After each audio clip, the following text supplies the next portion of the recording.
welcome back to the Dex, where each week we cover trivia and strategy for a different super awesome Pokemon. I'm Pokekells, and this week I'm not even gonna lead up to it because it's one that I love a lot. It's Sharpedo. And I'm Bandana Guy Alex. Did you just say Sharknado? The Shark North Atlantic Treaty Organization? No, it's that horror movie with the tornado full of sharks. It's a terrible movie. Still worth it for the lulz though. Okay, but no, I said Sharpedo, like Shark Torpedo evolves from Carvana, like you know who Sharpedo is, don't mess. Oh, Sharpedo! I thought you were talking about a dog. What? It's Sharpedo! Sharpedo, you guys, it's not hard to grasp. Roll the stats. Sharpedo. Very squishy.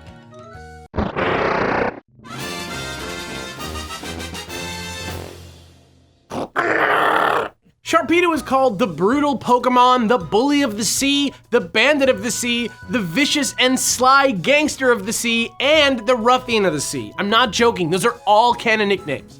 It's no surprise then that Sharpedo are very dangerous and widely feared, though despite this, they are often used as a surf or ride Pokemon because of their speediness in the water. Sharpedo shares much in common with the short-fin mako shark, the fastest shark in the world. First off, short-fin makos are also known as blue pointers and share Sharpedo's metal blue coloring. And weirdly, scientists are at odds with exactly how fast the short-fin mako can swim, as it's a sprinter and only swims fast in short bursts. That's also mentioned in Sharpedo's Sapphire Pokedex entry, which states that it cannot swim long distances very well. At the time of Ruby and Sapphire's release in 2003, mako sharks were being hunted heavily for commercial restaurant use, and in 2009, the short-fin mako shark was moved from the near-threatened status up to the vulnerable status, which means that it is now considered a threatened species. Sharpedo's Moon entry references this change, further solidifying the short-fin mako as inspiration number 1. It says Sharpedo has a sad history and that its dorsal fin was a treasured foodstuff, so it became a victim of overfishing. Dag, yo! Pretty solid, but just to cover all those bases, Sharpedo could also be inspired by everyone's favorite anti-hero, the Great White Shark, and its Mega Evolution definitely has features of saw sharks and carpenter sharks, which have a characteristically long nose lined with sharp teeth. And even though it looks like it's been cut in half, Sharpedo doesn't need a tail fin since it swims with water jet propulsion. Sharknado! Evil. So what's up? We wrapped up design, what's left? Well, I was hoping that we could revisit a little bit that we talked about in the Garchomp episode like 2 years ago. Okay, sure, but I don't remember it, so they probably don't either. Well, it's all about to come flooding back with some new added evidence in today's segment, Edgelution. Shark Evo!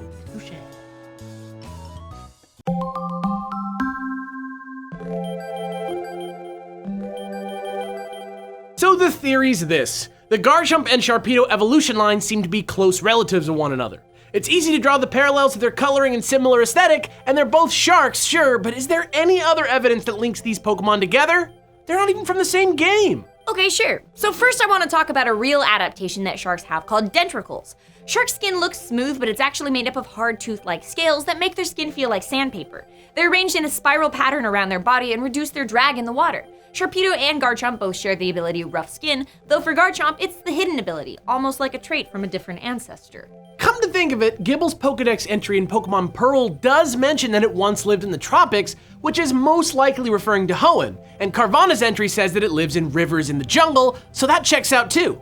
And if it used to live there but changed when it came into the Sinnoh region, was this secretly the first Sinnoh Form? I mean, that's exactly how the Alolan forms developed from the Kanto Pokemon that came to the Alola region. If it could happen there, it could happen between other regions too, right? Yeah, and Gible are always looking to keep warm in the caves of the mountainous Sinnoh region. If Sharpedo found themselves out of the warm waters of Hoenn, perhaps ancient Sharpedos started to go ashore looking for warmth, which caused them over time to develop legs and eventually become Gibles. And yes, we said Gible, not Garchomp. Sure, there are similarities all the way through the evolution line, but Gible and Sharpedo actually share the most similarities, like placement and proportion of the fins, rough shape of the body, and their huge open mouths. Plus, Gible's fins look stunted and small, like the proto-legs of an animal that was once aquatic. Tight, and if this is true, then that could also mean that the split happened mid-evolution line, making Carvana the common ancestor between Sharpedo and Gible. And dang, just looking at Carvana and Garchomp side by side, with all those tiny details that match up, I'm convinced. But if you still aren't,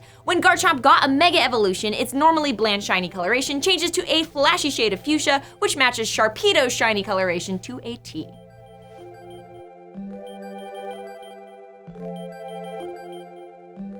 Man, Man, that's so awesome! Alola Forms totally refreshed my interest in cross-species Pokemon connections. I know, I bet in the secret Game Freak headquarters they have a giant Pokemon tree of life with all the answers on it, and I want it. Okay, well, I don't have those answers, but if your question happens to be how do I use a Sharpedo effectively in VGC 2017, then I'm your guy. Battle strategy starts right now. Pokemon! So I'm not gonna lie to you and pretend this thing ever shows up on a top tier team in VGC 17, but Sharpedo does have a few unique little properties to it that I believe are worth discussing, if for no other reason than to get your brains thinking a little more about battle strategy in general. But who knows, maybe you'll win Worlds. Start with an Adamant 1 and EV train it in attack and speed. So as we often do, we're gonna throw Protect on here, but for once, it's not just because it's the best move in the game. With base 95 speed, Sharpedo's pretty darn fast already, but with one turn of Protect, it gives you one free activation of its speed boost ability, which boosts its speed one stage and instantly makes it way more threatening. Coincidentally, it also makes Sharpedo the fastest Destiny Bond user in the game, which can be pretty useful for taking out that surprise opponent you can't really handle otherwise, especially when Ghost EMZ turns it into Z Destiny Bond, which not only guarantees you'll be hit with any attack, but also works like Follow Me for a turn, which can help out your partner. In the meantime though, just take advantage of Sharpedo's huge natural attack stack, and body dudes with strong moves like a nice stab waterfall, or even just a regular old non-stab poison jab if you've had enough of those pesky Tapus and you're finally ready to do something about it. And really, that's basically it. Speed boost and do some damage until it's time to Z Destiny Bond. But of course, that's not the only way to train a Sharpedo, so as always, here are a few random thoughts. Sharpedo also has access to Ice Beam and Ice Fang, which don't help you as much as Poison Jab against the Tapus, but provides wider general coverage against common threats like Garchomp, Salamence, and Drifblim. You can also go with Waterium Z if you want to be a little more straightforward with your Sharpedo, but there's no reason why you can't still run normal Destiny Bond alongside it. It's still pretty darn good because Speed Boost makes Sharpedo so dang fast. And finally, Crunch is another scary stab move you can go with instead of Waterfall, and while it's devastating to some and can be great in more specialized situations, it's less effective in the current meta, so only use it if you have a plan. And there you have it, Sharpedo, the other half of the Garchomp conspiracy revealed.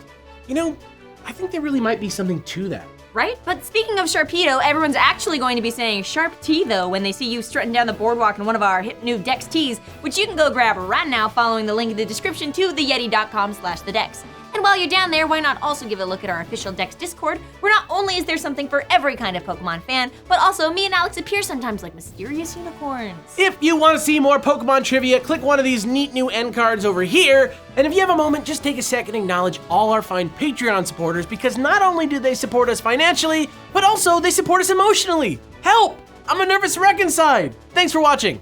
I'm Bandana Guy Alex. And I'm Sharknado. Tune in next week for another gifted episode of The Dex.